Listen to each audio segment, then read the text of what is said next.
think he went to meet somebody, and he was, as far as I know, I think he was set up and murdered before he was set on fire.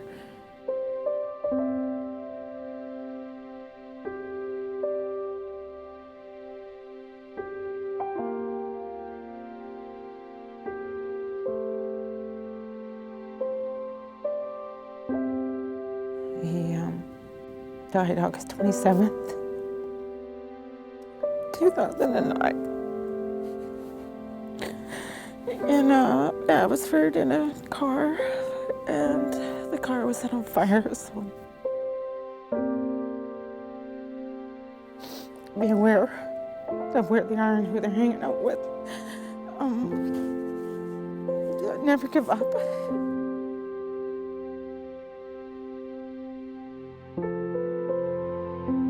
I truly believe in my heart that addiction and drugs is the cause of his death.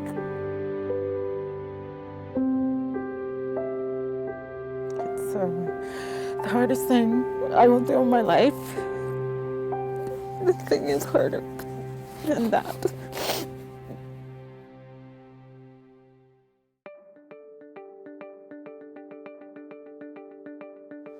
As a police officer with more than 20 years' experience, sadly I have seen young people involved in gangs, drugs, and crime, often with tragic and devastating consequences.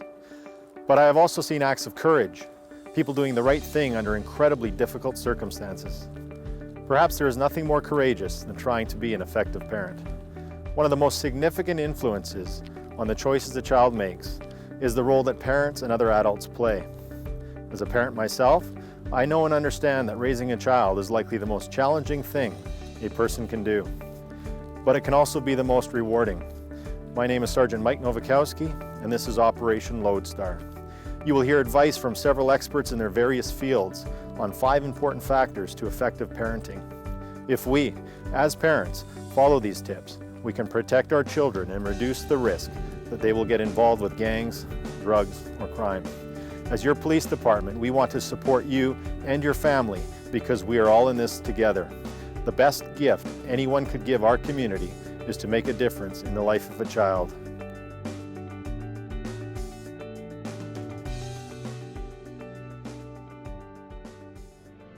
Bobby DeGiorgio was born July 13th, 1985.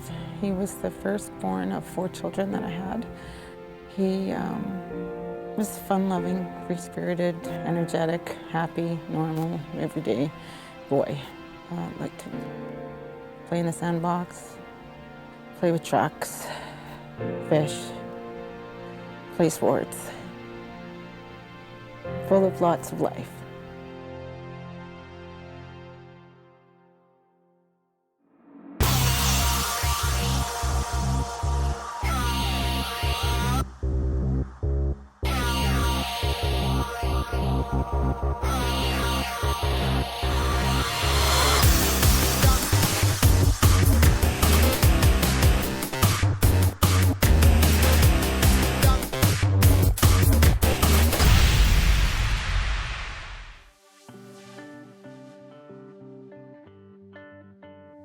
So the most important thing is that the children know that the parents are in charge, so that they set the rules. And a very common mistake, particularly at this time in our culture, is that parents often want to be their children's friend.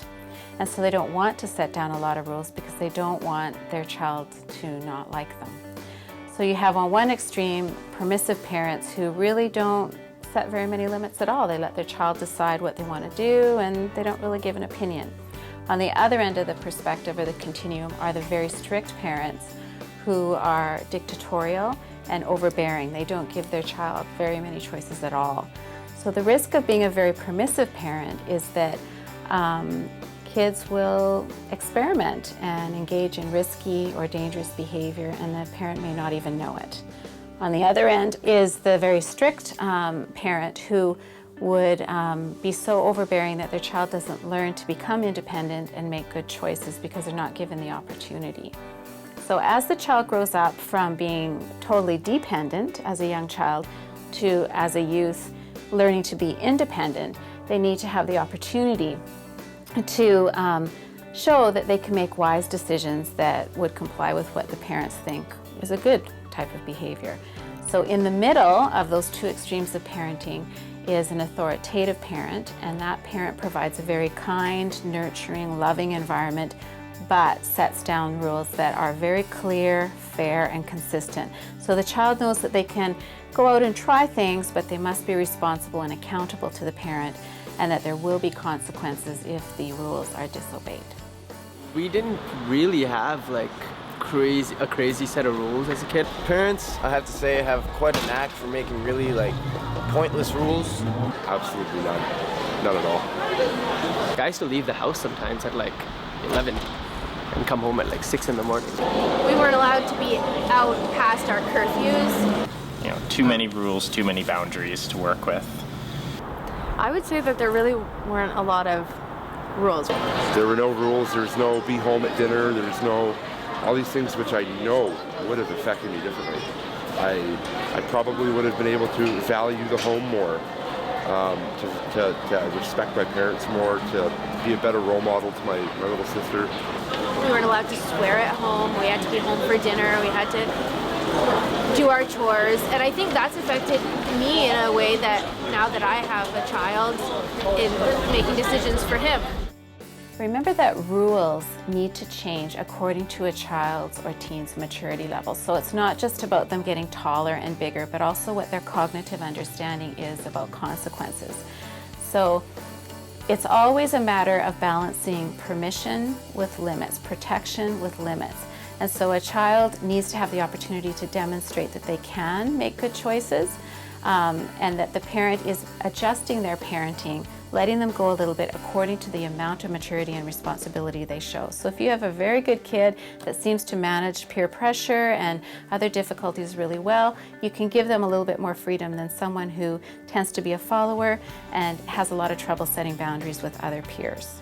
Another thing to remember is that with families where there's more than one child, birth order can be really important. So depending on where the child is in birth order in the family, are they the eldest, the middle, the youngest, the only, some of the rules are different, and it's okay for parents to have different rules for different kids within the same family. And of course, kids will say, but you let so-and-so do it and now you're not letting me do it. And you need to explain that each child's journey of maturity is different, and as a parent you will give them what they need and not necessarily what they want, because you know more about their future and their safety than they do, and they'll have to just accept that.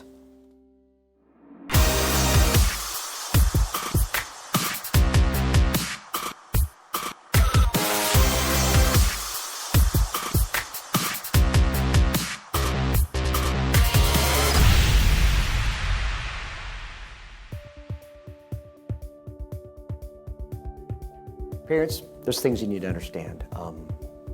Kids really end up living what they learn. And they learn by what they see. It's called the social learning theory. Kids become like their parents. And so children learn by watching. And so what happens is we got to start by recognizing that they copy us. They're little copycats. They become like who we are. Both my mom and dad have set a really good example more. When I told them I tried pot for my first time, they gave me my first 20 bag. They made sure that whenever I brought a bad friend over, they made sure to tell me that, like, don't hang out with this guy. Like, my mom was probably the best example for the education type of thing. I've never heard my dad swear. I've never seen him drink. And he, his example, I mean, I really look up to him. So having grown up with that kind of mentality, that attitude, that lifestyle, affected everything from ages 13 to 17. You see what we're teaching them? You see, so much of what we do is copied by them, and we're teaching them even when we don't think we are. That's the complicated thing as parents, because you actually are on stage 24/7 as a parent. It's all that we do. It's all the time. You don't get, okay, I'm not parenting now, you know. Sometimes get the kids out of here because we don't want them to see something. But the truth is they know something's going on. As a matter of fact, they can sense in between the lines that something's not quite right going on. And that's a critical thing to keep in mind. When you and I as parents really want to make a difference, you've got to understand it's not about perfection, it's about the direction. Kids can forgive you for being stupid. They can forgive you for being harsh, and as long as you come with an attitude of, hey, listen, I'm sorry, would you forgive me? Because you see, a parent that is teachable, that is humble, will raise kids that are teachable and humble. As a general rule, kids follow your example more than your advice because it's what they sense to be true. What's true is what you do. So it comes down to really saying, I have to really live in a way that I'd like my kids to pattern their life after. Now, I don't mean perfection. Maybe it's the direction, but that's the heart of it.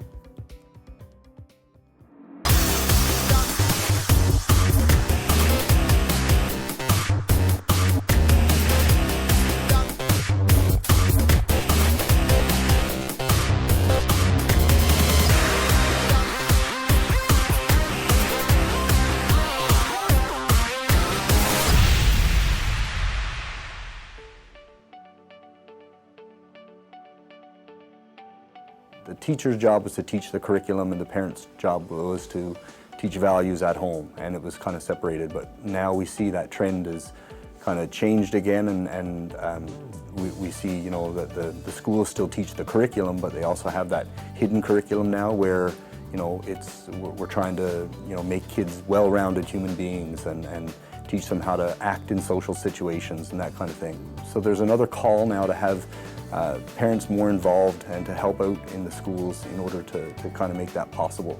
There's really three big things that we want to see. Is we want to have good communication between parents and the schools. We want the parents to get involved in the schools and get out and become part of the school as well. And we also want the parents to be to set an environment at home that's conducive to learning and conducive to education and shows an importance for education. She is extremely involved within the school. She is in the parent teaching meetings. They're involved in like the PAC societies within the school. Well, my parents were pretty supportive in elementary school and high school. Even though she was working, she still made time to sit down, get our homework done, help us if we needed it. Yeah, they're supportive of us doing our homework, helping with our homework. Yeah. I actually stopped going to school in grade 8, dropped out. Came to all our parent-teacher interviews, extracurricular activities, everything. As a kid, you just can't do it on your own. You need that support.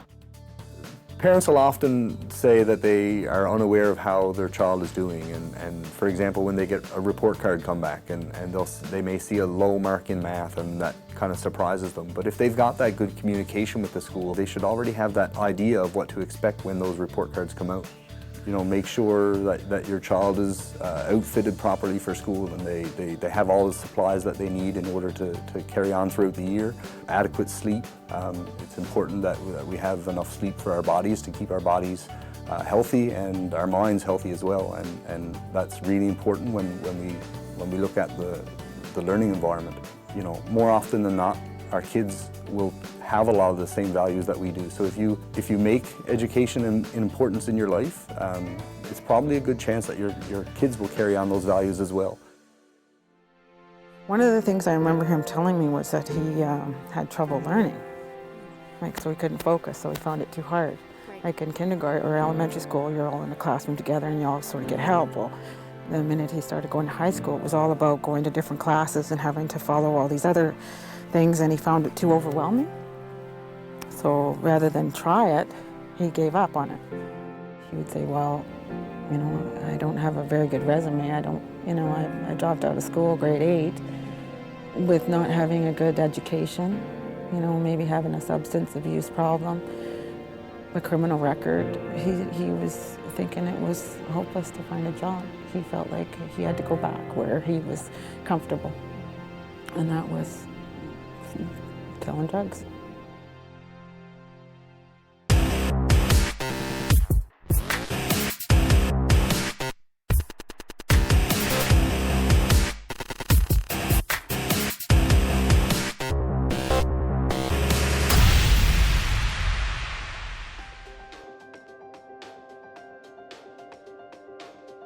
One of the most important things for parents to do is get involved and be with their child to support, foster, nurture their unique talents and gifts. And every child has one. You just have to look hard and find it. So for a child, love is spelled T-I-M-E, meaning that give them your time, give them your attention, affection, smile at them, enjoy them, and they'll feel loved. Also remember that even when times are going very badly, that it's important that at those moments they know that they're safe, secure, and loved. So even when they're messing up, that's when to give them 100% of your eye contact, your presence, all that you have to give them so that they feel supported and safe with their family. I would definitely say that they're probably like our biggest fans. They were really involved. Like my dad was all about sports, my mom was all about academia. Because I saw kids that parents weren't so involved and they were like, oh, my mom never comes or my dad works too much. And our parents really put us first. Every concert, they'd be there, which would be really nice and supportive of them. So I would have appreciated a little bit more support, especially within these sports activities. For like the meets and the actual runs and stuff, it would have been awesome to have them there cheering on the sidelines when you finish. I used to go see him all the time at Surrey Pretrial, and you know, he'd tell me, oh, things are going to change, and I really, you know, this is it. I don't like being here. I've seen all these horrible people, and it's awful, and I don't want to be anything like them. So when I get out, Mom, things are going to be different. And he got out, and you know, seemed to be okay for a while again, and then got back into the same old thing, what he was used to. It's awful. So, not something I'd want to bring on anybody, because it's the worst thing that a mother can go through.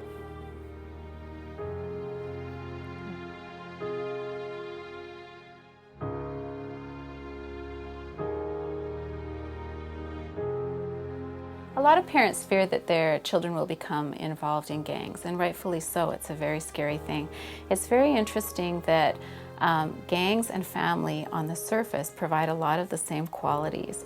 For example, identity. A family gives a child identity. So does a gang. A gang tells you what to wear, what to do, what tattoos to have put on. So that's similar, but again, past the surface, it's very different. An identity is who you are. A gang is what you do. Another quality is that it gives you a sense of belonging. A family makes you feel like you belong, you're an important part of something, you belong to a group. So does a gang. But the thing is that after the surface, if you do something wrong, you're not in the gang, you're kicked out, you're by yourself. So again, at the beginning it looks similar, but as time goes on and things go wrong, it's not similar at all. Another thing that a family and a gang provides is a sense of security. The family makes the child feel very welcome, secure, safe. So does the gang at first, again, until something goes wrong and then they disown you. Both of them provide rules of how to act and conduct yourself, but gangs tend to have more rules than families do in some things, and if you violate the rules, there's grave consequences, unlike a safe family where you make mistakes, you're still loved, safe, and secure. Also, both of them give a sense of purpose. So, you know, the child feels in a family that they have an important role to play. In a gang, they also feel they have an important role to play. But then again, when something goes wrong, they're by themselves, they're watching their back, and they're not safe and secure. So in the end, they're very different. But at first, to a young child who isn't feeling a sense of belongingness to their family unit, it's very attractive.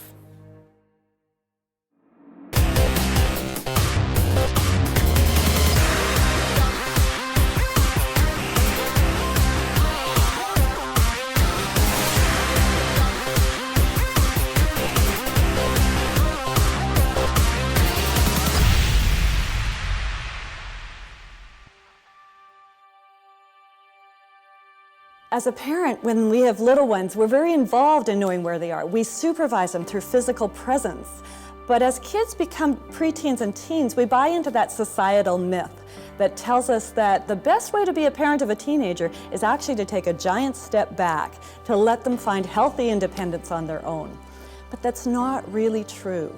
Our job as parents isn't to disengage with preteens and teens, it's just to engage in a different way. In fact, over and over, studies have shown that teens aren't looking for their parents to walk away. Teens are just looking for a different kind of relationship through those years. They're still looking for the guidance. As parents, we still need to know where our kids are at. And we need to know what they're doing, and we need to know who they're with, especially through those years. It's been shown over and over in studies of kids who enter into high-risk activities that one of the factors is disengagement of parents. How informed were my parents? Let me think. In terms of drugs, very uninformed. I know, but they didn't know, like, when I did get in trouble, I guess you could say. Yeah. Yeah, and they could have known maybe a little bit better. My parents knew who I hung out with. They condoned who I hung out with. No, they had no clue. No clue whatsoever. My parents always knew my friends. My parents were also pretty involved with knowing whose house I was going to, like who the parents were. They just had no idea. I don't think it's because parents don't care. I think it's because we aren't sure what it means to parent a teenager, what it means to parent a preteen. One of the ways of doing that is just making sure there's some open, honest communication back and forth. And that involves a lot of active listening. Not the kind of listening that's correcting them or telling them what they should be telling you, but the kind of listening that is inviting them to share who they are and what's important to them. Heard a story a while ago about a mom who was looking for a way to get talking with her teenage son. Her teenage son had this particular haircut and really wanted to get it cut in Vancouver rather than Abbotsford. And so she made a point once a month to drive her son into Vancouver for this haircut. Her husband said, "What a waste of time and money." But she said, "No, it's an investment. I've got an hour in the car both ways with my son, and we're going to talk." I think one of the things I would have done or would have liked to have done now is have him move back home. So I could have been able to monitor him and maybe try my best to intervene or be there when he needed the help. I wish I would have been able to take care of him.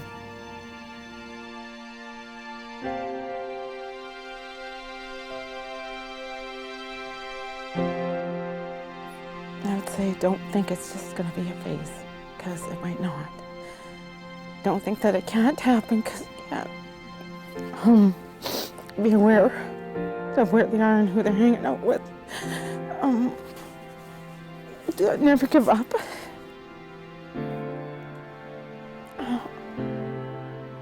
Ask for help. Try to intervene.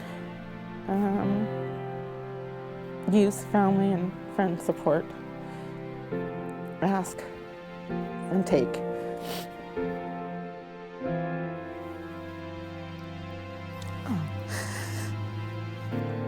Being able to hold his hands. Being able to go skating with him.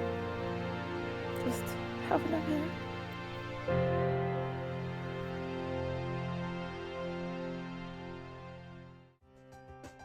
Another thing that's really important is making sure that there is a sense of adult supervision in some of the activities that your kid is involved with. If your teenager is just hanging out with their friends and you don't know where and you don't know what they're doing, there's a far greater chance that they may be moving towards at-risk behavior. Some of the things that you need to watch for as far as changes that should really bring you some concern are things like if they are coming into the house with unexplained possessions. They don't have a way of acquiring those things, and yet suddenly they have some really expensive things in their possession and you don't know where they've gotten them from. Or if there is an increased secrecy. Any changes in behavior that are not what you have seen in the past, you need to start tracking with your child and wondering what is going on there. And in those cases, it's really important to remember that your top value does need to be your child's safety, even above their privacy. So know that you have the right and you have the responsibility to look at your child's room, to look at the things that they have, to ask them questions, to ask their friends and their friends' parents questions. Find that network of people who can help you find out what's going on. And that might be talking to the school. It might be calling the police. I remember when I was working with kids on probation a few years ago, I had a mother come to me and say, "My son hasn't been caught yet, but I know he's involved in criminal behavior. And it's more important to me that he gets help than that our family looks good." A lot of parents feel like if their young person is in their house, then they know where they are, they know what they're doing, but do you really know where they are when they're in front of a screen, when they're involved in social media? They may be sitting in your house, but they may be starting to move towards at-risk behavior just as much as if they were out on the streets with some young people that you don't approve of. Do you know who your young person is connecting with on social media? Have you become aware of what social media is about? Have you actually taken the time to school yourself? And it's a lot of work to figure this all out, but kids have figured it out, so we need to as well. They've figured out that you can have 2 Facebook accounts, one that your parents see and one that they don't. They've figured out how to have conversations with people that could lead to dangerous meetings face-to-face later on. It's a hard job. Parenting is not easy, and that's why we have to take our head out of the sand and we have to say, I'm up for it. He loved to score goals. He was a goal scorer. Even when we first moved to our place in Mission, he played street hockey right outside for hours and hours. Like the people that drove by would get mad, you know, because our kids and all the friends and everybody was out with the hockeys and, you know, how they say car. Well, that was him.